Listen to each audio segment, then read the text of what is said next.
Hello বন্ধুরা, শুভ সকাল এবং শুভ মহা অষ্টমী। আজকে অষ্টমী। দেখো, আজকে অনেক সকালে আমি ঘুম থেকে উঠে পড়েছি। উঠে পড়ে আমার বাসন মাজা হয়ে গেছে, ঘর পরিষ্কার করা হয়ে গেছে, রান্নাঘরটা পরিষ্কার করা হয়ে গেছে, এগুলো হয়ে গেছে। তো তারপরে আমি ভিডিওটা করছি, যেহেতু আমার চার্জ ছিল না সেই কারণে মোবাইলে চার্জ ছিল না, যে কারণে প্রথম থেকে ভিডিওটা করতে পারি না। আর এই যে জামা কাপড়গুলো দেখছো, এগুলো এখন আমি গুছিয়ে রাখবো, কালকে রাত্রে গুছিয়ে রাখা হয়নি।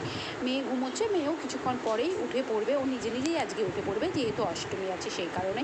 আর কালকে দেখো আমি কিচ্ছু করে রাখিনি, মানে কোনো কিছুই না। প্রত্যেক দিন আমি রাত্রিবেলাতে তোমার ঘর ঝাড়ু দেওয়া থেকে শুরু করে, ডাইনিং পরিষ্কার থেকে, জামা কাপড় যেগুলো থাকে সেগুলো গোছানো থেকে শুরু করে, ঠাকুরের বাসন মাজা, আমার নিজের বাসন মাজা, এগুলো আমি রাত্রিবেলায় পুরো কমপ্লিট করে রাখি, যাতে সকালবেলায় আমাকে সেইভাবে আর কোনো কিছু করতে না হয়। কিন্তু কালকে আমি করিনি, কেন কে জানে, আমার ভালো লাগেনি।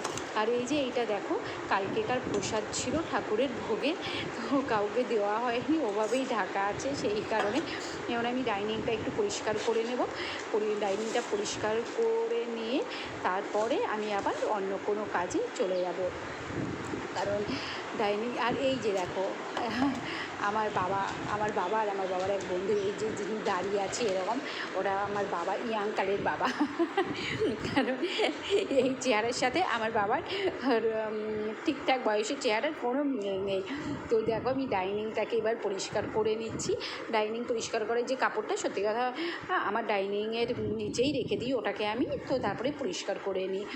এইবার দেখো, এই যে কালকেকার কিছু ভাত ছিল বেশি, তো সেটাকেই রেখে দিয়েছি, পরে কারোর বাড়িতে দিয়ে দেওয়া হবে, মানে গরুতে খাওয়া বা ছাগলে খাওয়ার জন্য। আর এই যে দেখো, পুরো এই বাসনগুলো আমি মেজেছি সব সকালবেলায় উঠে, কারণ অনেক সকালে ঘুম থেকে উঠেছি, যেহেতু আজকে আমাকে মন্দিরে যেতে হবে, মহাষ্টমী তো প্রচুর ভোগ করতে হয়। আর তাছাড়া সবার গ্রামেই হয়তো আছে এটা, আজকের দিনে আমাদের প্রত্যেক বাড়িতে প্যাকেট করা হয়, সেই ফল মিষ্টি এগুলো দেওয়া হয়। তো তার জন্য প্রচুর লুচি ভাজতে হয়, অনেক কিছু করতে হয়, তো সেইটাই আমরা আজকে করতে যাব। আর এই যে দেখো, আমি নারকেল তেল দিচ্ছি মাথায়। আর যে নারকেল তেলটা তোমরা দেখলে, ওটা অ্যামোয়ের নারকেল তেল।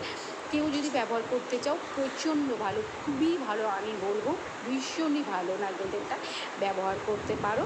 আমি এটাই ব্যবহার করি, শুধু আমি না, আমার মেয়েও ব্যবহার করে।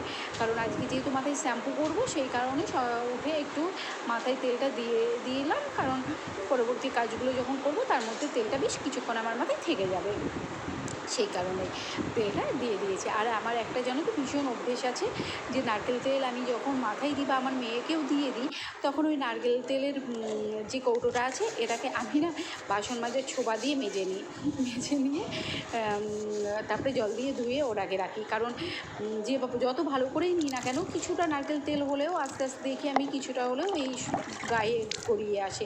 আর সেটা যখন রাখা হয়, সেই জায়গাটা না কেমন একটু তেল তেলে ভাব হয়ে যায়, তারপরে আবার সেটাকে পরবর্তীতে পরিষ্কার করতে হয়। নারকেল তেল তো আমার দেওয়া হয়ে গেছে মাথায়, এবার আমি ঘর মুছতে যাব। এই যে দেখো, আমি দুটোই ব্যবহার করি, নেতা এবং লাঠিটা, কারণ লাঠিটা আমি খাটের তলটা মোছার জন্য ব্যবহার করি, আর এটা আমি বাইরেটা।